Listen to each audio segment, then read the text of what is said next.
Hello, everyone. Good evening, dear friends, all those who have come together tonight as we are to embark on a special program with a very special guest. And I would like to take this moment to welcome and spotlight so you can see our guest, Mr. Ben Stern. Baruch Bendit Stern, in his 100th year, Gesundheit, with his daughter, Charlene. And we are very privileged to be able to have this evening with Ben and with the help of his daughter, Charlene. Now, we're just coming from the holiday of Pesach, where Passover is the holiday of birth, Passover is the holiday of rebirth, Passover is the holiday of freedom, Passover is the holiday when the Jewish people became who we are today. So just as we're coming from the holiday of Pesach, and as we know, the Warsaw Ghetto uprising happened around this time as well, we are very proud to be able to present here tonight not just a survivor of two ghettos, a survivor of 9 camps, a survivor of 2 death marches, but more importantly, someone who continued and continues to fight and not to cower, someone who, when in 1978, when the KKK wanted to march in Skokie, and the Jewish community was very eerily silent, our dear guest, Mr. Ben Stern, led the battle to make sure that in American soil, no one who aligns themselves with Hitler, Yamach Shemai, will be able to march. So this is about standing up for who we are, fighting every day for our Jewish pride and for a better world. So in Montreal, we don't have to talk much about Holocaust because everyone is very familiar. One of the largest Holocaust survivor communities, many children of Holocaust survivors. We have Holocaust survivors on with us now. You're all heroes. You're all people we look up to and we're inspired from, and we aspire to have your strength. In tonight's special program, which will begin with a film actually produced by Charlene as a way of helping her father tell his story, a short film, but a film that has won awards, not only in the States with its large Jewish population and large Holocaust following, but even in Dublin, Ireland, when they went to pick up their award, they were most probably the only Jews, Ben with his daughter Charlene, but yet the story of near normal man stands out in a very special way, not as only as a testament to your life, Ben, but also as an inspiration for us today, which we hope will be able to take strength. We are going through our own little hardship, pandemic around the world, and we always need strength to be able to deal with our individual issues and our collective issues. But most important, the strength of Am Yisrael Chai, the strength of a strong Jewish people that will never cower or bend down, but will stand up for what's right and what's good for us and all of humanity. So we're going to start this evening with the film.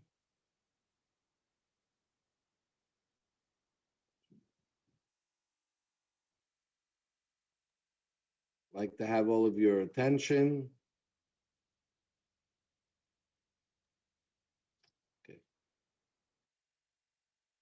Dina, tell me if you can hear. Every day I look at it, it reminds me of my family.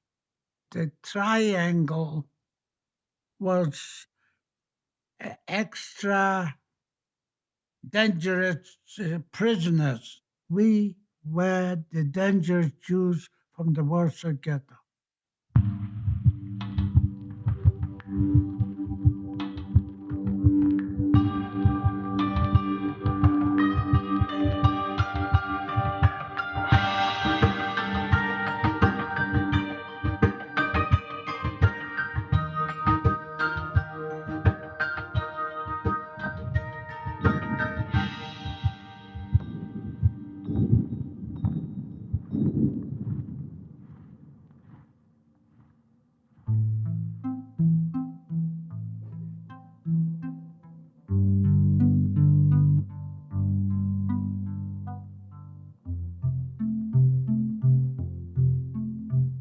My name is Ben Stern, born September 21, 1921. Jewish, highly Jewish family.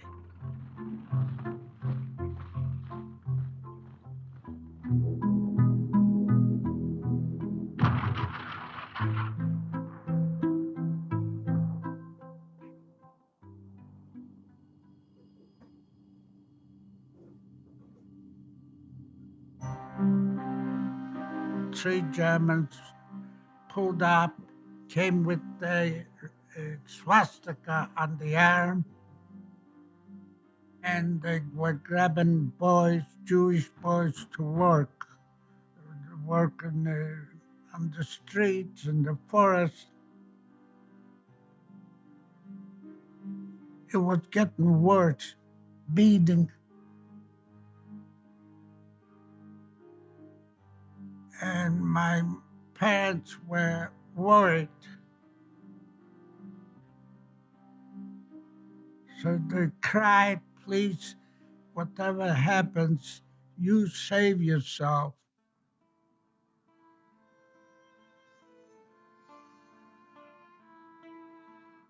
We didn't know what life has in store.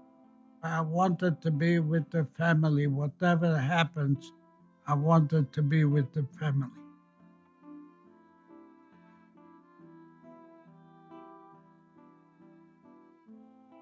Really, to know myself, you should have known my grandparents or my parents. We were a large family, 8 brothers and 1 sister.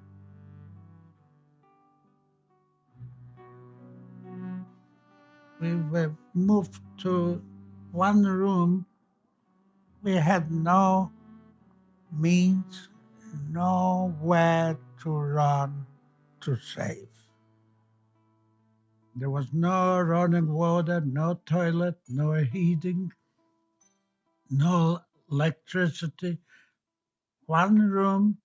It was my grandmother, my parents, I, my younger brother, and then my older brother came living with us. So we were 3, 4, 6 people in one room. It was horrible. Within 4 months, I lost my grandmother. She, she died in March 1942 in our room. Then my older brother died from starvation. And then the last day of Passover, my father died. We took him out to the cemetery and buried him. And next day, when I went to put a marker on it, the grave was dug open. I was embarrassed for myself to see my father naked, heartbroken, angry, upset,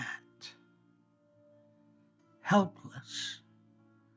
There's nothing I could do, but with my hands shoved back the dirt and cover, walking away crying.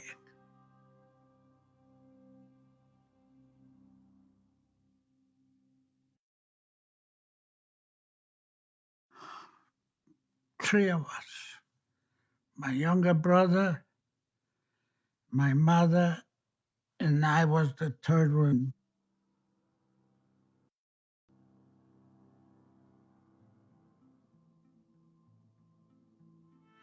They were pushed to the right, I was pushed to the left. They were driven into the train, cattle cars, and sealed. We were pushed in the side. And that was the last thing that I seen my members of family. Never said goodbye, not kissed, hugged, not had the chance to say goodbye.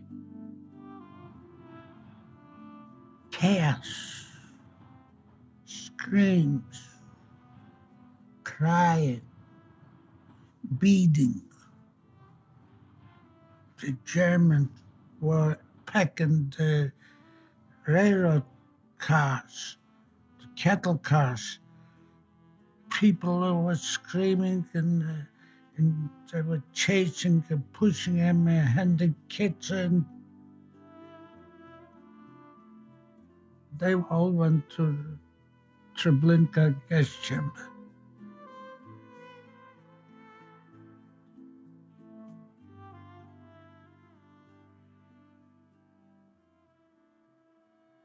We were all shocked.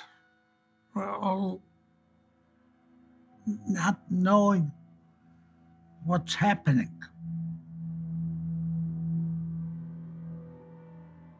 Majdanek was a death camp that was strictly for killing, for murdering, for dying. The chimneys, there were 4 chimneys and they were about 2 stories high, and the flame was running out above the smoke. Everything was so painful, everything was so drastic. Eh, you could go insane on the spot. At that time, I was decided to go on. I didn't give in. I decided I'm going to go on.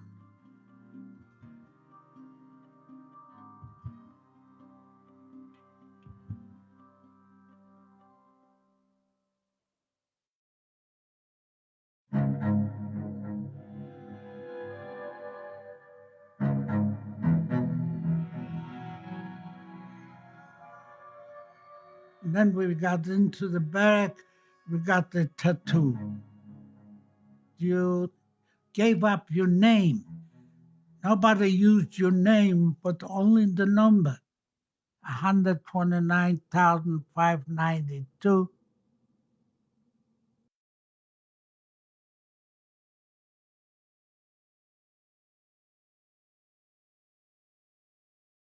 Every second Sunday, they locked up the doors. We couldn't go out. We had to undress naked and parade around him. And he pointed out at the individuals to being removed.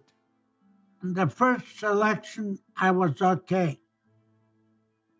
Second selection, 2 weeks later, he pointed his stick at me and I stepped up, and instead of showing my arm, I told him a different number. I lied and walked away.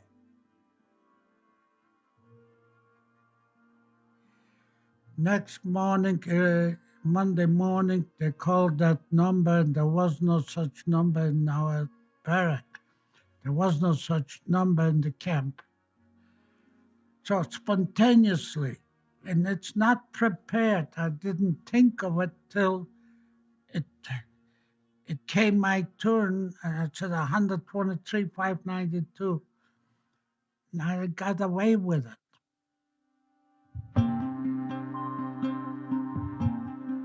I couldn't assess the difference between living and dying, between going into the guest chamber and living. There was no time to brood over it or rejoice over it. You just kept going.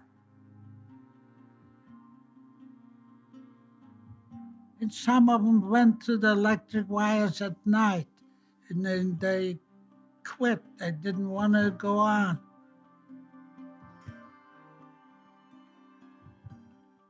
And it was in me. While I still had the strength to encourage to go on, to keep it up, but things will improve soon. How soon, I didn't know. We built two short roads, maybe 100 feet to the main road, going past the women's camp, where it led to the crematoria. So we built that road, and we broke up stones, and for tapping, we brought wagons of ashes from the crematoria, and we smoothed it out like asphalt. Among the ashes, we found little bones, knuckles, different parts of a human body. It was that little bone was a part of a person, and that we picked them up, put them in the side, and buried them at night. At the end of the day, we said Kaddish.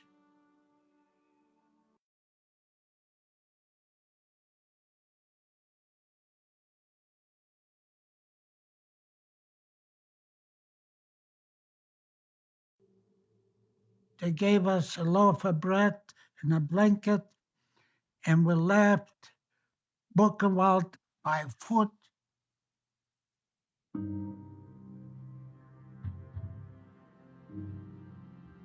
That night we slept in an open field, packed with snow, solid snow. People froze right to the ground. They couldn't get up no more. We walked and the snow was melting, the ice water, and I ripped the blanket in half, I wrapped around my feet, and then the blanket got wet and penetrated to my feet. So I took it off. I walked barefoot. April the 5th, 7,000 guys, skeletons, half skeletons walking, prisoners who couldn't keep up with the march. They just shot them in the forest. We walked 33 days. I barely could walk anymore. I was telling myself, you got to keep going, man. Keep going. From the 7,000, 156 survived.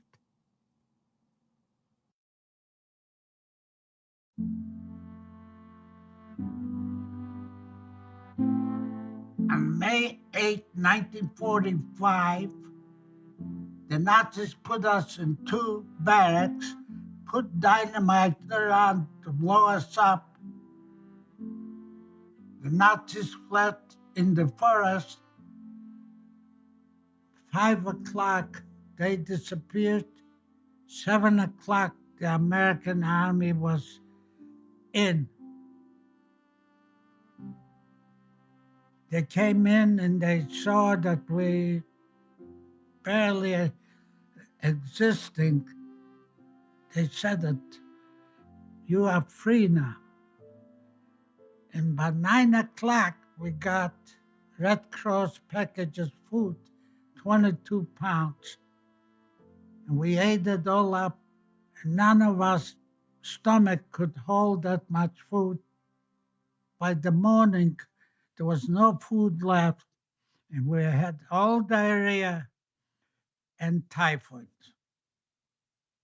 The soldiers didn't expect to see such a sight, such a shape of human skeletons, human bodies. They were just overwhelmed. I weighed 78 pounds, and I was 24 years old. We were liberated, but not freed. We couldn't grasp it.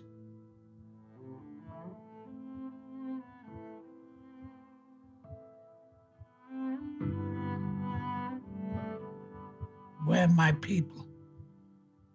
Where's my family? I cared nothing but to find members of the family. That's all what we had in mind. I traveled to maybe 10 different towns, DP camps, from one city to the other.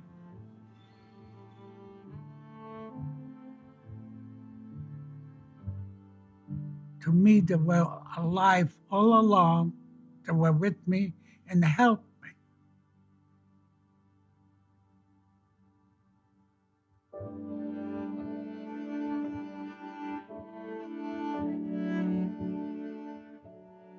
And she was just as lost as I was. We married for friendship, for companionship. We did not have plans, working plans or future plans. We did not want to stay in a DP camp. We were all walking around daydreaming without a tomorrow.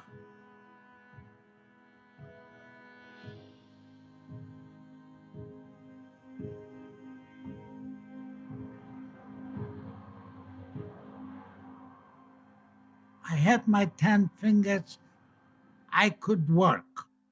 Whatever work, I had no trade, no profession, no education, and I didn't speak English.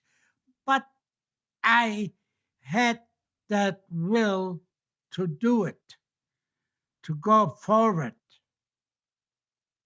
And slowly we started to feel like humans. We were liberated from the German whip, were free.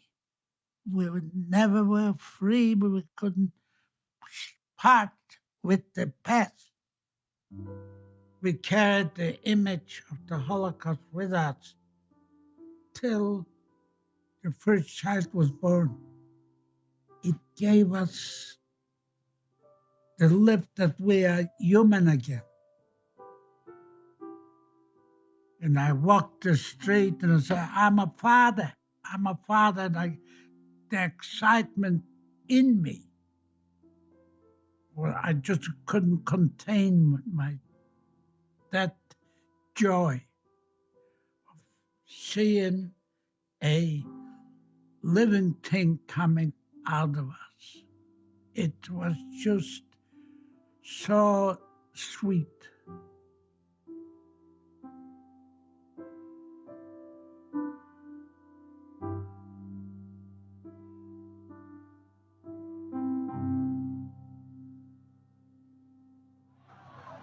In 1978, Frank Collin announced his intentions of marching his Nazi party through the streets of Skokie, Illinois. He chose Skokie because it was the most populated Jewish city per capita in America. Stop and think the feeling After 30 years of rising from the ashes, to have to face a threat from the Nazis. I had calculated that they would be upset. I had calculated on their hystericism. I could not believe it, and I wanted to face it head on, not hide and not let it happen. If you're not willing to kill, if you're not willing to shoot somebody for your ideals, you don't really believe in it. We felt at war, just point blank at war. And we sent out petitions all over the United States, churches and synagogues and Jewish organizations, and we got 750,000 signatures. And then there was the high holidays. The synagogue was packed, and the rabbi sat right straight looking at the Holocaust survivors, and he said to close the shutters, close the light, and let them march and pass by and get over with it. It reminded me 1938, 1939, before Hitler came in, and the rabbis in Poland, and they all said it's going to pass, and to come in synagogue and say psalms. I jumped up and said, "No, Rabbi, we will not stay home and close the windows. We will not let them march, not here, not now, not in America. We will be in the streets and face him." I heard the uproar that the people agreed with me. I wrote the Chicago Tribune and said, we will not stand for it. And I started to get phone calls midnight, past midnight, that they're going to get me. They're going to get me. They're going to get even. I went out and got a gun. I was ready to use it. I was ready to use it.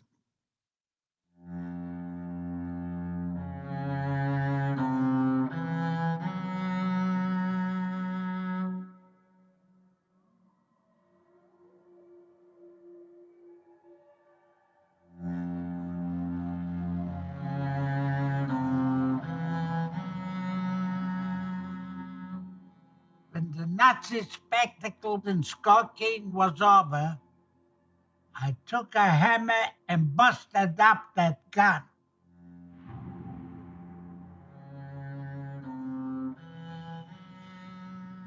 And all the pieces went in different garbage cans. I did not want my children or grandchildren to see a gun in my house. Now, no way can anyone use that gun.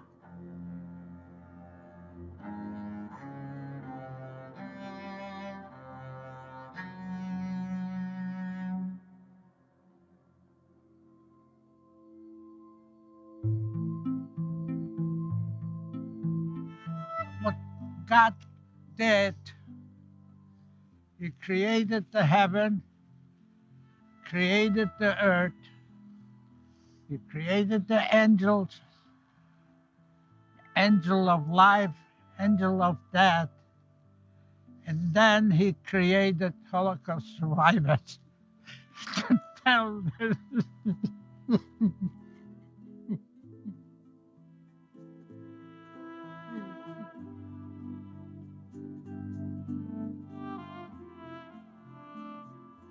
Nightmares are still going on. is still going on. And no matter how near normal I'm acting, the memory does not fade.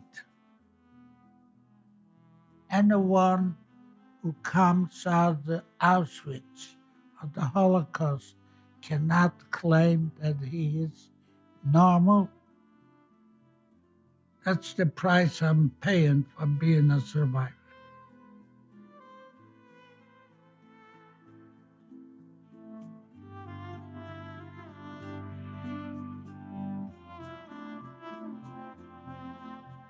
We did not give up hope for human kindness. I asked, where was God?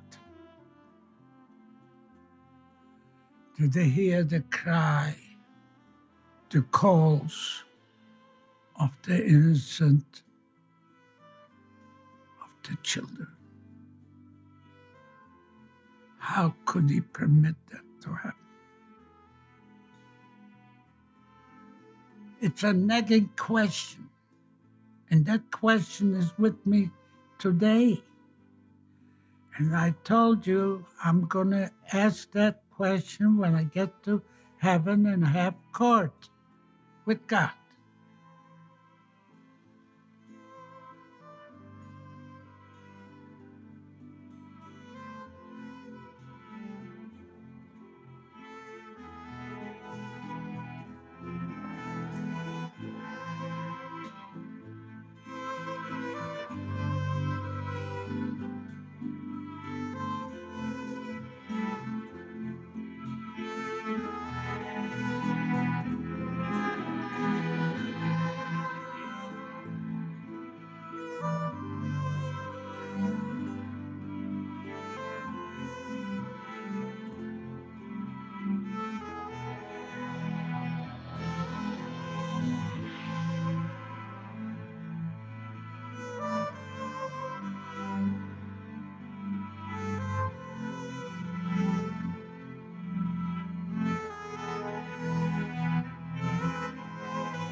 So here we are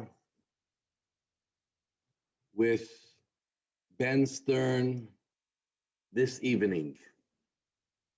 Very powerful film, lots of statements that you made there.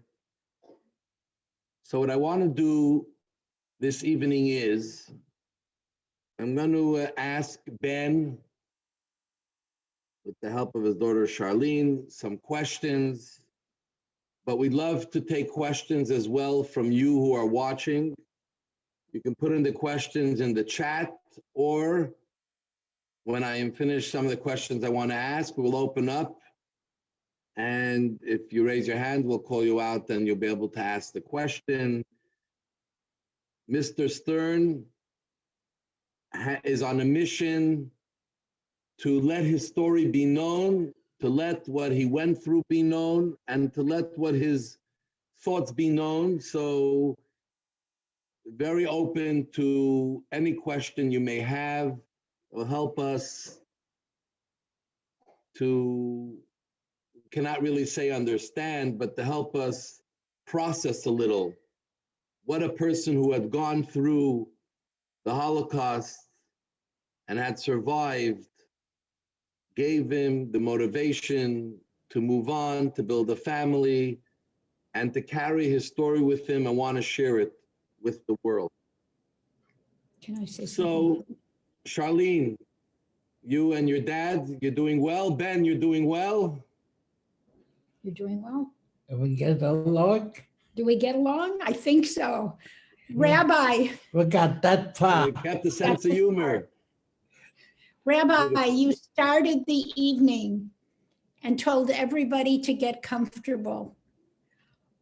But this story and my father, his job is to make us uncomfortable. To really look at how this man, a 17-year-old boy, when the Nazis marched into Poland, he had never been away from his family, an hour away, how he survived and how he continued his fight against hatred and anti-Semitism his whole life. And I just want to say, he doesn't want me to call him a hero. He's not smarter than many people.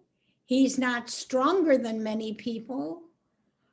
But there aren't many people who are more persistent in achieving moral rightness throughout his life. And I just want to add, before I let him speak, and then you can ask questions, I want to add, you all need to know, my father was a slave for 6 years.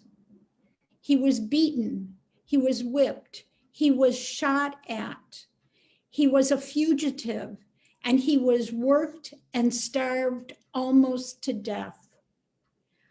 How does a human being, COVID was bad, but how does a human being not only survive, but retain the best of humanity? He only had 3 weapons, and they all came from his parents: courage, kindness, and hope and faith. That's all he had, and that's what he used.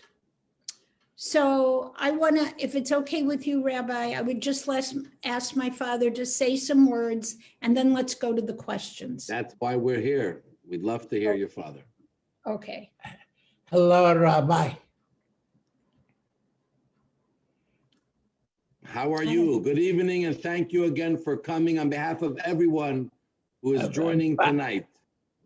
Baruch Bandat Ben Shimenusen. Ben Rab 120. Shimenusen.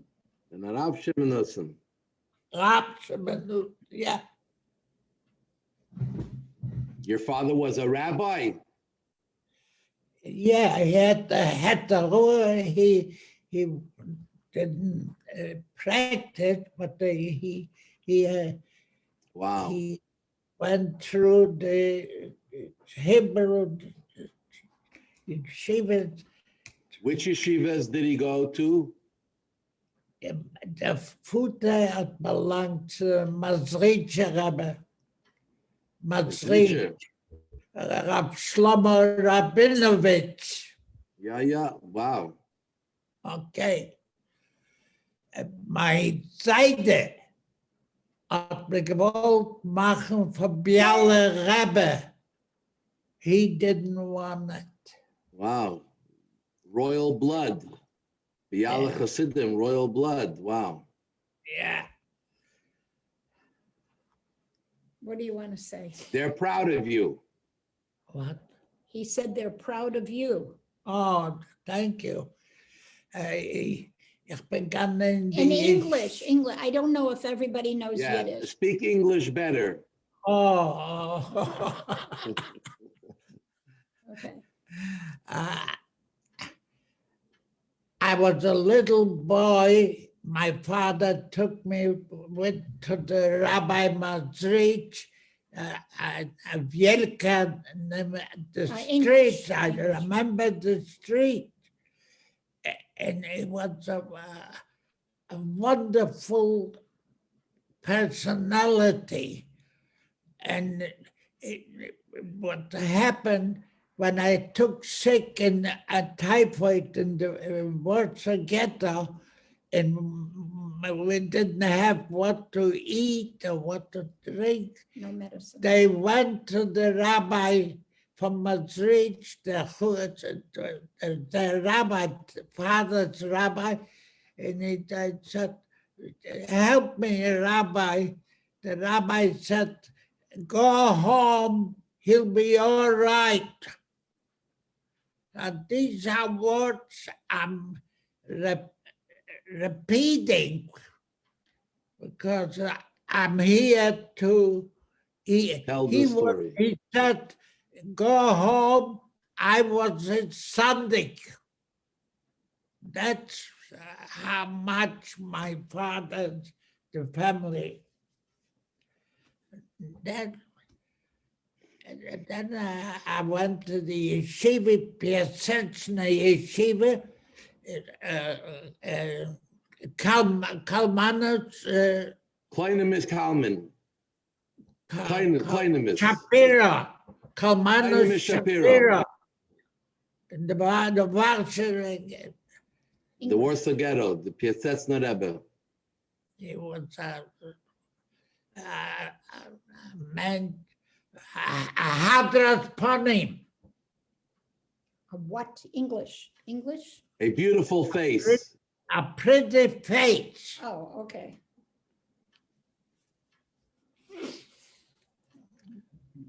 What else do you want to say? So Ben,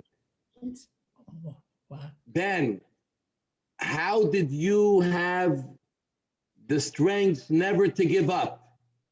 You were 17, you were a young adult, the biggest shock of your life. Where did you get the strength not to give up, to just continue fighting for your life? How did you get the strength to keep fighting for your life and not give up? I've been doing it to protect my family. I didn't know what's happening with them. I didn't see it. The one who died, I knew, but the rest of them, I didn't know it. And when I got out from the camp, the first thing I ran around Germany and looking for my family. We were 8 brothers and 1 sister, and there were grandchildren. No one survived. One half brother who went to Palestine in 1935. 34, 35 went to Palestine. He's the one who survived. No one else. Wow. And at that time, I was driving to see family, Sikh family. And, I don't know where I got the strength. I guess the Rabbeinu Shalom put it in me. But 35 days walking without a piece of bread, 4 boiled potatoes a day, and put into the barn. And every day there was less and less. From 7,000, we left Buchenwald in April the 3rd and walked till May the 8th. And 156 survived and 8 died after the survival. So how do you describe why? Here I am, I'm nearly 100 years old, and I remember the details of everything. So maybe what is you share in the film some experiences, but what is an experience because I know it's difficult, but you're ready to talk. What is an experience where, like, you felt like it was almost over and somehow you survived an unusual experience? Besides in the Death March, any experience through the camps or something you want to share? A vivid. Or the ghetto. I want to share. Yes, I came to Majdanek August the 16th, 1942. My mother and little brother went to Treblinka, and I went to Majdanek. A few days later, in the morning before we go, we were on the counting plant. We were ready to go out to work. They stopped and they set up a clear hanging Gallows. And they put up a father and a son, and they were from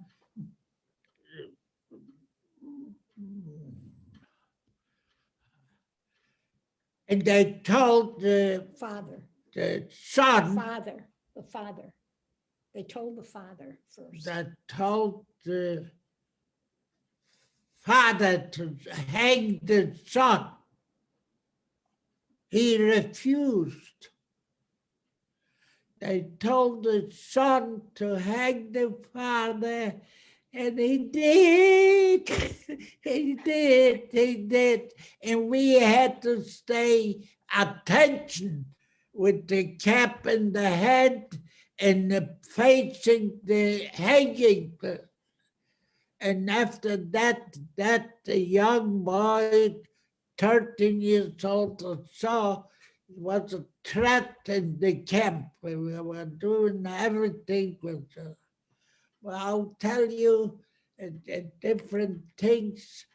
I worked in the coal mine. I worked assigned to the coal mines, but they put me to mix mortar to build two homes for the Nazis, 2 stories. And I was mixing the mortar with another fella, and we carried it up and down. And every day, lunchtime, across the street, a woman passed by and dropped a package. That packet was a sandwich we shared with the other fella. I just want you to see the depth of kindness. She could have easily gotten arrested, beaten, or whatever, but she did that out of kindness. That's what kindness means, to do it when it's needed and the most, and not to ask anything for return. Okay, wait. Tell her the man that was down every day. Oh, so there was a time in Majdanek or Auschwitz? In Auschwitz? And that was Auschwitz. Okay. Yeah. There came a time when my father could no longer daven. He couldn't pray to God. But there was another prisoner in his barrack who came up to him and said, Ben, I smuggled in a little prayer book. Will you protect me while I daven? So they went to a potato storage shed. And my father said, I will stand outside the door. And if someone comes by, I will throw some rocks against the door and you'll know to put it away. and my father guarded the door day after day after day. They were split up. My father went one way, he went another way. In the DP camp, Back in Belgium. after the war, he was walking with my mother. And all of a sudden, a man runs up to him, screaming, throws himself at my father's feet and said, Ben, you saved my life. You protected me so that I could daven. Crazy things in a completely insane situation. But my father never forgot kindness, never. I asked him once if he ever took advantage of other prisoners to build his chances of surviving. And he said, never would I do that, never. So it wasn't out of strength, and it wasn't out of smartness.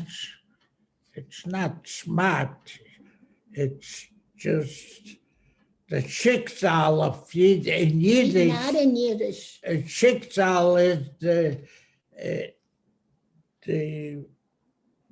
I don't know how to The Sheer ins- willpower, inner Sheer- willpower. Willpower, sheer will. willpower, the charge. I was charged with the willpower to make it. Same place. There was a Gentile who was coming on a bicycle every day, watching the work. He was an engineer, and I told him I got a jacket without a stripe on the. I knew a fellow in camp who worked at the dress shop. So he had a jacket without a stripe painted on the middle of the jacket. So I told him I'll get it and I'll trade it for tobacco. I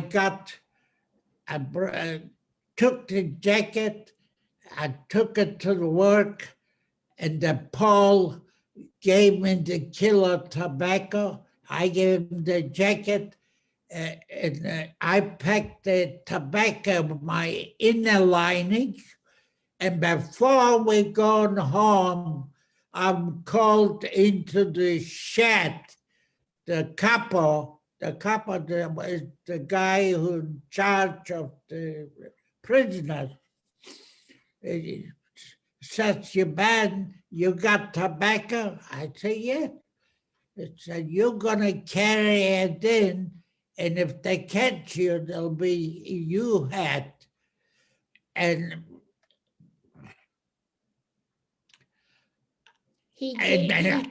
and before, he gave me 25 lashes on my behind. I kicked out of the shed. 2 guys picked me up and they held me up till we got to the gate. At the gate, you had to walk in on your own or else you would not go.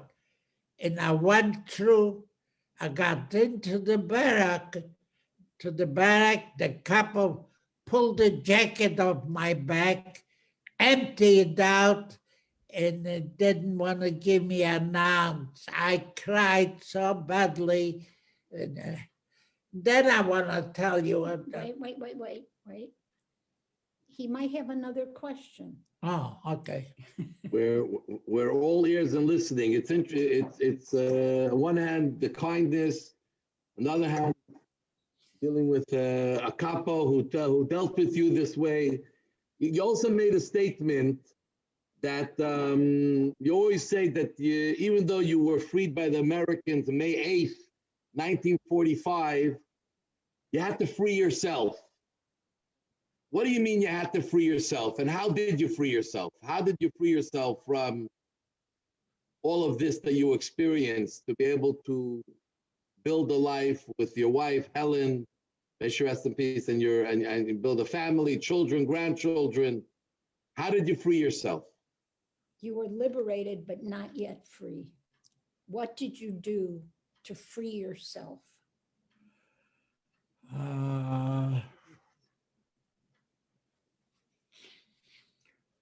What did I do? I looked at my grandchild, the first grandchild. I have 6 grandchildren and 8 great-grandchildren today. That was the gift. The gift what the Rabbeinu Shalom gave me to go on. I want you to know that. What he says is he freed himself by letting go of hatred, not forgiving, but letting go of hate. It's huge, huge.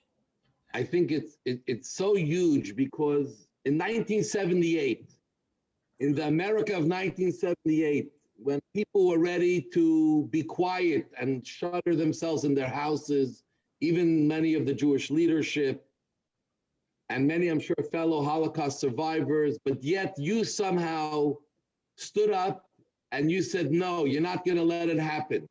That took an incredible amount of strength. How did it feel to stand out? I mean, it wasn't easy in those times. The will to survive, to tell you people, the people here now, to tell them what happened to our loved ones, my family. I want you to know that in 2010, Charlene and I were asked to lead a group of students, 29 students from San Francisco area, Jewish people. And finally, I accepted. My wife didn't want it, so Charlene went and and we went. When I went to the cemetery to look for my father's grave, single grave, there was no way to find it. And we were staying by an open mass grave.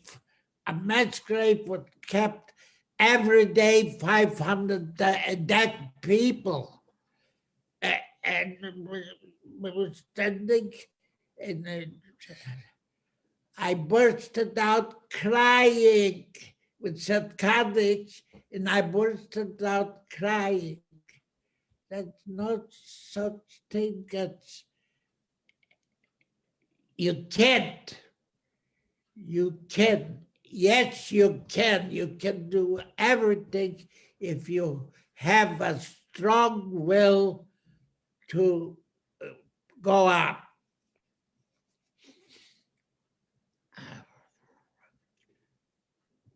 I think what you did in 1978 with the Skokie was a very big turning then. point.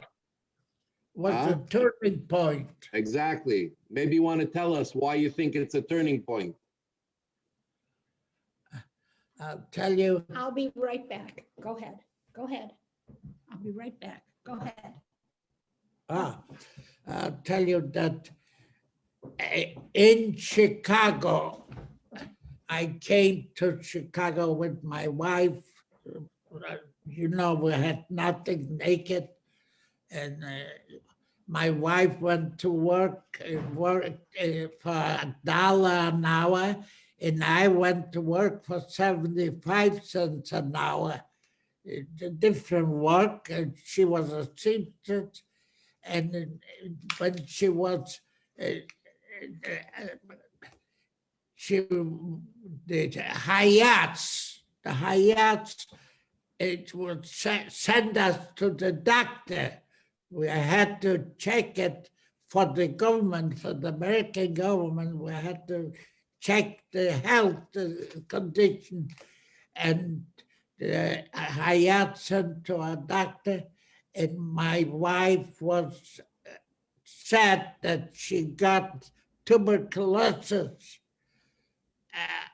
Could be. One Jewish doctor said, I think it's tuberculosis. He sent her to another doctor a week or 2 weeks later. That no more work, she quit working. And the other doctor said that it's a black spot on the lungs. And a few weeks later, he said, don't get pregnant. That was the pointing out. A few weeks later, the doctor said that there's no more black spot. And she went and got pregnant. And that was the limelight.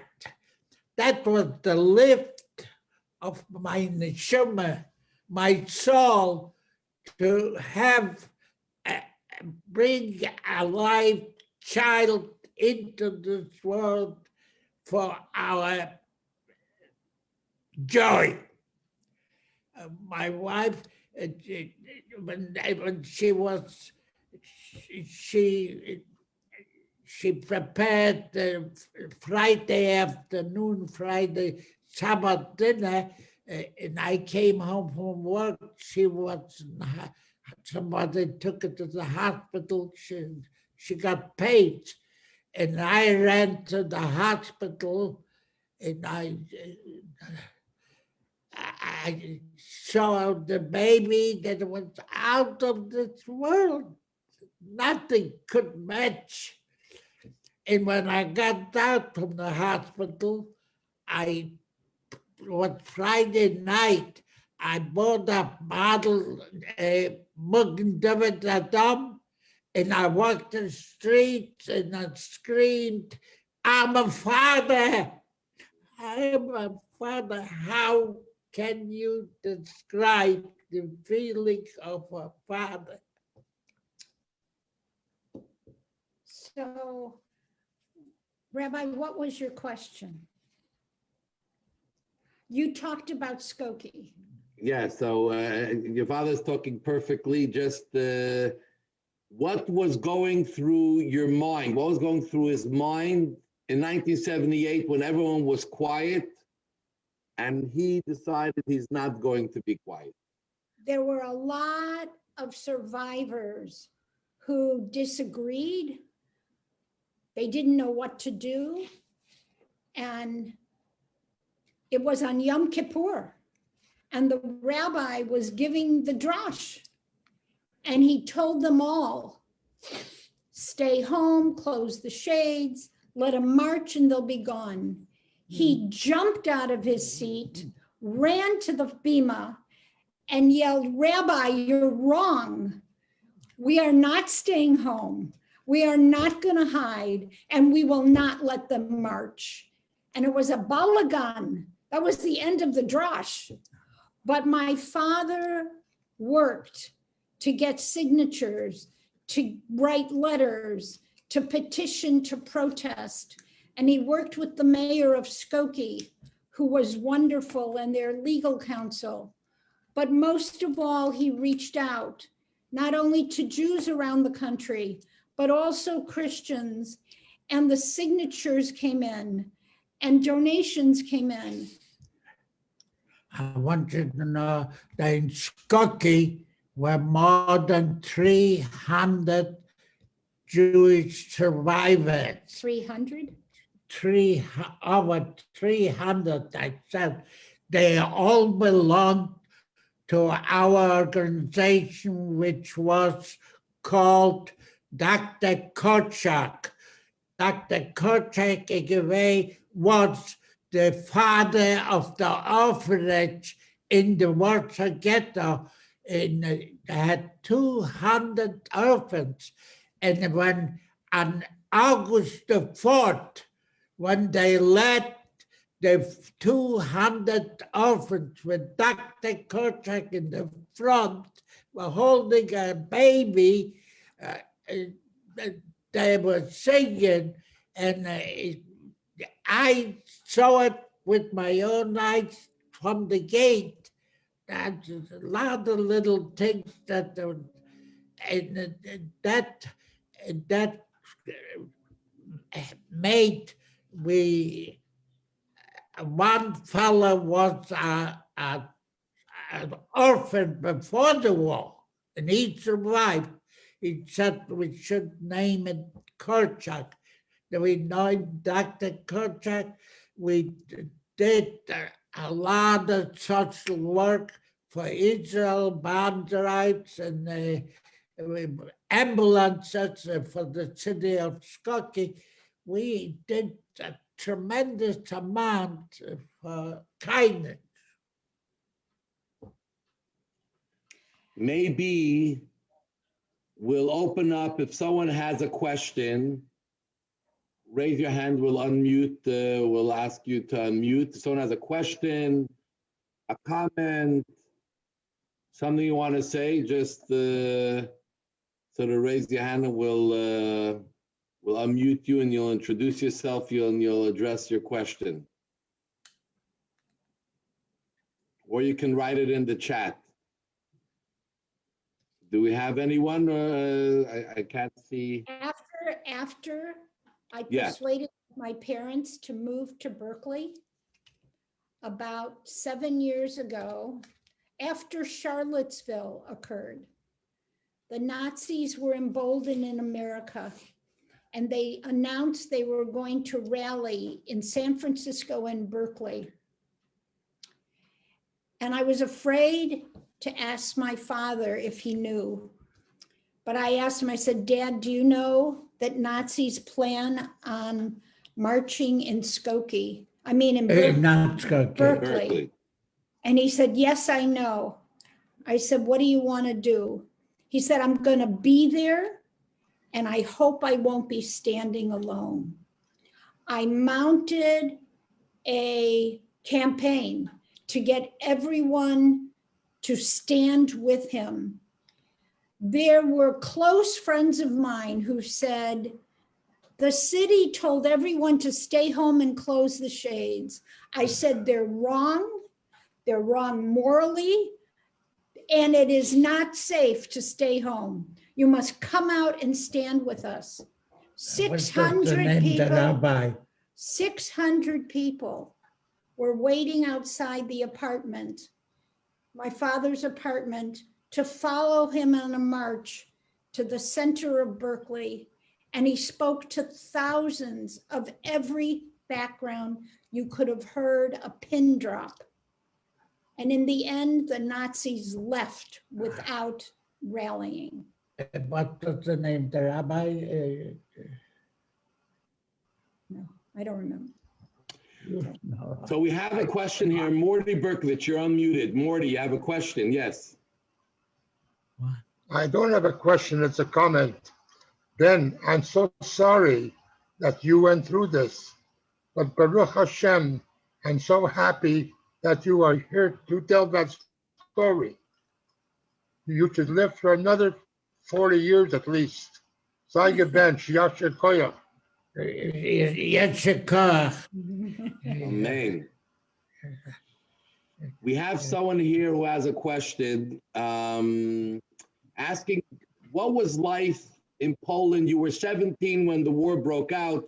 What was life in Poland before the war? Was there a lot of anti-Semitism? Did you feel at all dangerous in the years before the war, or was life only good and positive and good memories? Did you hear the question? No. Okay, I'll start him. His family life was wonderful. The family was strong and loving and wonderful and highly observant. The Polish community treated the Jews as second class, maybe worse than second class.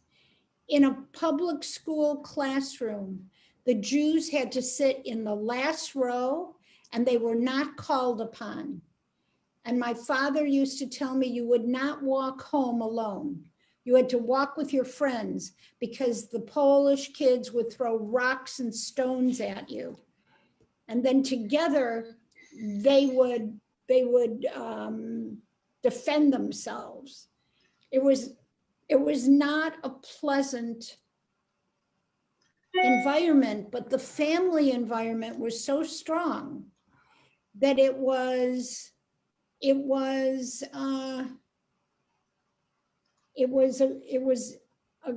it a good upbringing? Was it a good? Yes, very They had to live with it. honorable. They lived with it. You had to have honor. Where did your father grow up, Ben? You grew up in outside of Warsaw or in Warsaw? What? Did you grow up in Warsaw or outside of Warsaw? At 7 years old, we moved from Warsaw to Mogilnica, a small town about an hour with the electric train. It was running back and forth. But I started in Mogilnica and started to learn Yiddish and Hebrew and Sefer. There was no Arif in the little city. And my father and mother and grandmother, they had the Shurim, the Chayrim, we carried that to the forest. My sister, my younger brother, we carried them on Chabad. We went to the forest and father was reading and teaching. And my grandmother, it was teaching Yiddish. Well, she could read. It's unusual Jewish woman, a grandmother, to be able to read. Literate, to be literate. So what Ben is saying that they had books in their home, Jewish books, and they used to take it to the forest, and I guess in the summertime to read, to learn, to study.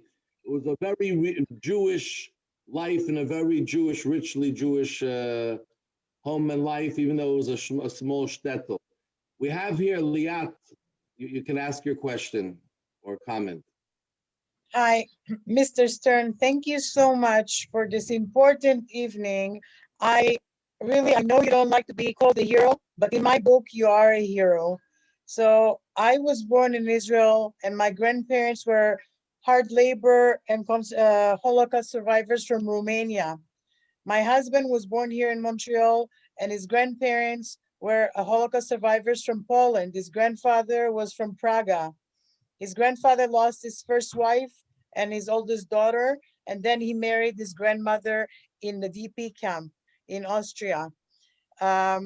We are living their legacy, helping our children learn more about it. And this year, my oldest daughter is going to be bat mitzvah, and as a bar mitzvah project, she's interviewing Holocaust survivors, and she's learning more about them, and she's going to pay homage for the 6 million people who perished and our families, and put on the air a podcast for young people especially, so they will remember, so they will know what you guys went through, because my generation knows, but her generation doesn't know. And she just told me that tomorrow she's going to make her teachers in a high school She doesn't go to a Jewish high school. She said that she's going to prepare something for Holocaust to teach her classmates something without being asked, because she thinks it's very important for everybody to know about it. So thank you. Thank you for everything you do. You are a hero that deserves every kind of mention and honor in every single book. Thank you. I want to thank you so much, Liat.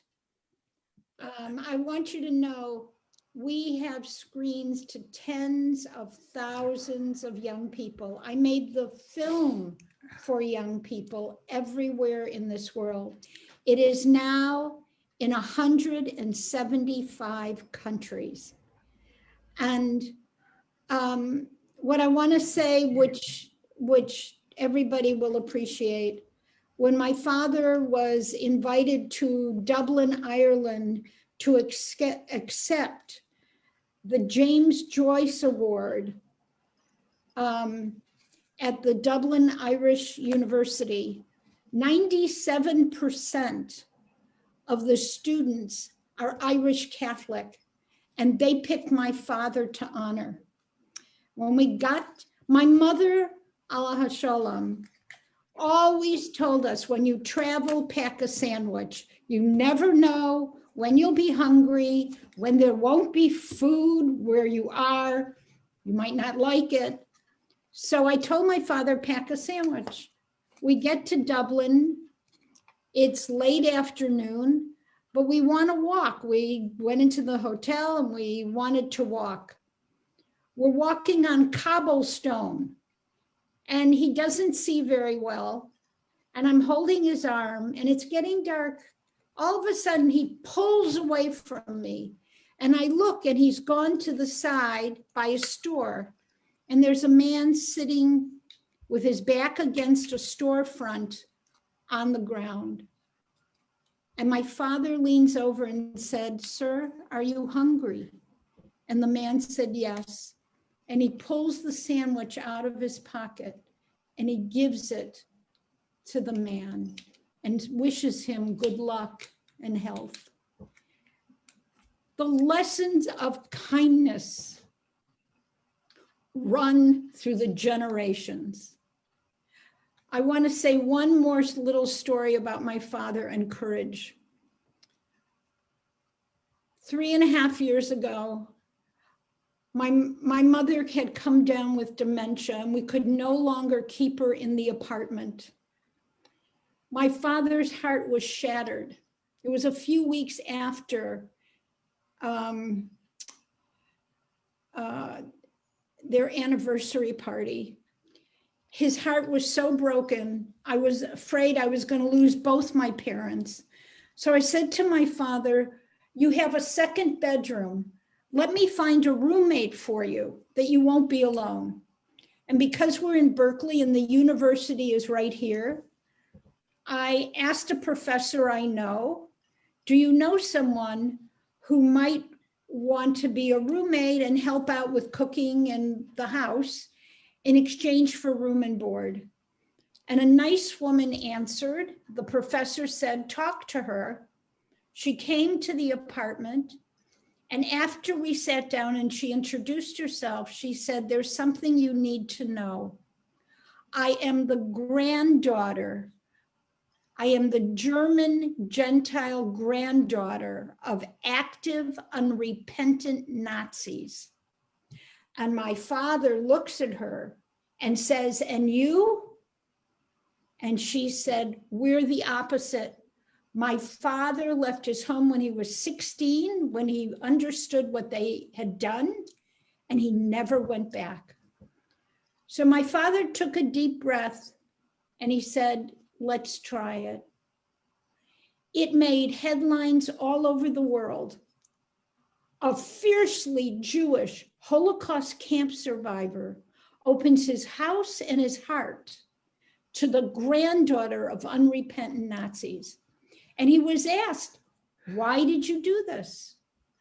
And he said, "I needed to prove to myself that I would not hold the next generation guilty for what their grandparents had done." Unbelievable. I want you to know today I don't see and I have trouble hearing. And yet I'm pouring out. With accuracy. Ben, what is your message to your grandchildren, to our children, to the future Jewish generations? What is your message to them about being a Yid, about having lived through what you lived through, and how we should be, Jews should move forward in the world? The first thing, the main thing, is derech eretz. Respect for the next person, for a person hungry, homeless, respect other people. That is the most important, that you rub off the kindness on them.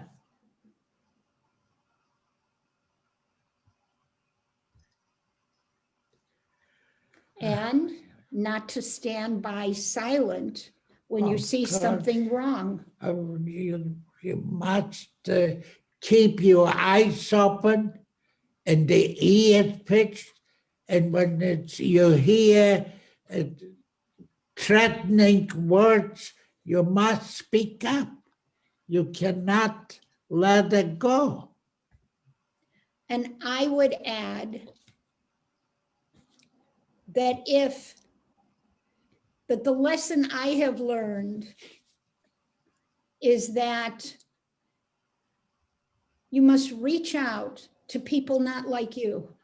We must stand together with Gentiles, with people of every background. When there's harm being done to a people, racism, hatred, we must stand up against it, and we must ask for help to stand with us. What happened in Charlottesville was a terrible, terrible sin and a mark on the US. What happened in Berkeley, thousands of people from every background, every color, every religion came together to stand with us against the Nazis, and then they slink away. Then you can win. It's not a matter of the law, because in the US, there's always a question of freedom of speech. It's a matter of, do we stand up together against hatred, or do we let our brother and sister fall if they are not like us? That's the lesson I would add. Beautiful, beautiful. First of all, I want to, in behalf of everyone here, I want to say two words in Yiddish as well. Reben, the Baruch Bendit, the Rebbeinu Shalom should give you a lot of gesund and kaiches to be able to continue fighting for what's right, what's good for yourself, your future, your children, your grandchildren, Jewish pride. Yes, Rabbi. Amen.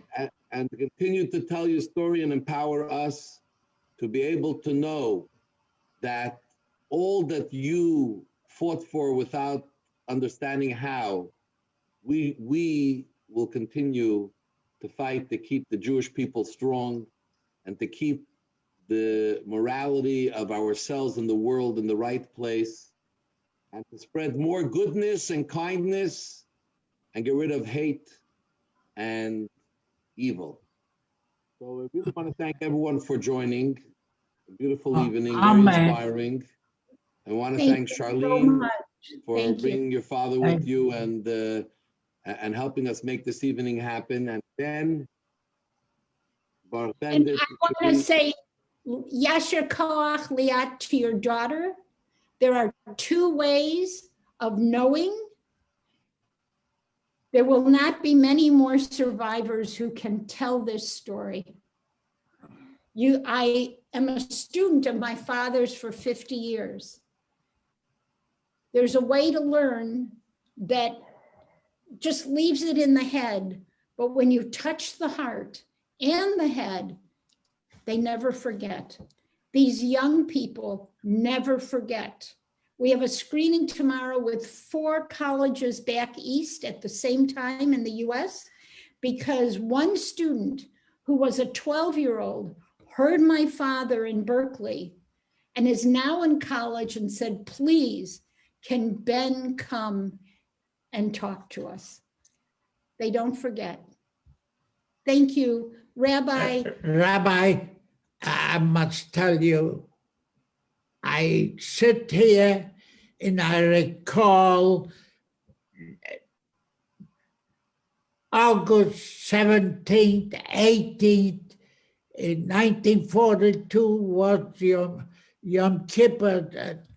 And I was in Majdanek, and we got a guy who was a chatan, a keta, a rabbi in Lublin, the city of Lublin. It should be known to you. Meir Shapiro, yeah.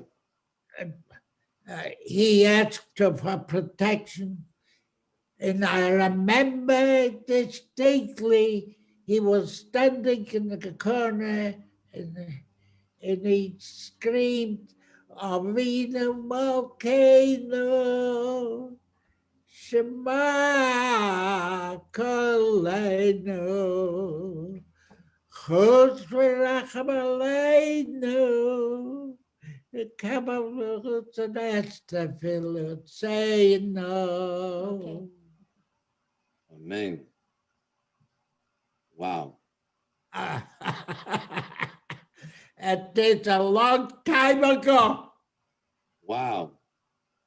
You carry the Abisher in you all the time, and you still do. And wow, this is strength. Any last word, or else we're going to sign off? Really an honor to be with you, to be with everyone. I know we have other survivors who are on tonight. This is our chance to hear Ben. But we, Am Yisrael Chai. We got to be strong and continue. And we only get stronger. Very soon we should be with Mashiach all together, with all of the Jewish people of all time, celebrating together. Thank you very, very much. Okay. Sei gesund. Sei gesund. Chag Sameach. A good year. Shavuos come. Chag Sameach, everyone. Be well, everyone. Have a great evening. Thanks for joining. Thank you, Nechama. Thank you, thank you. Bye-bye. Bye. Yes, and I want to thank the Montreal Holocaust Museum for partnering with us and bringing this together as well, and for everyone for being here again.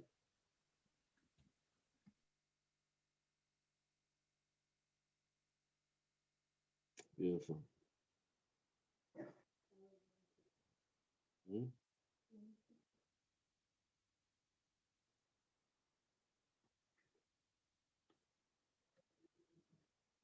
Yeah.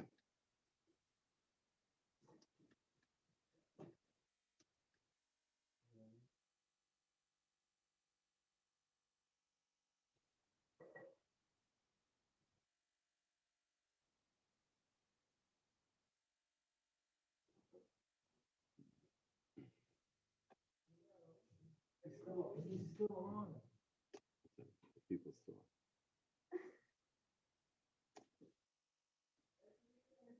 Yeah.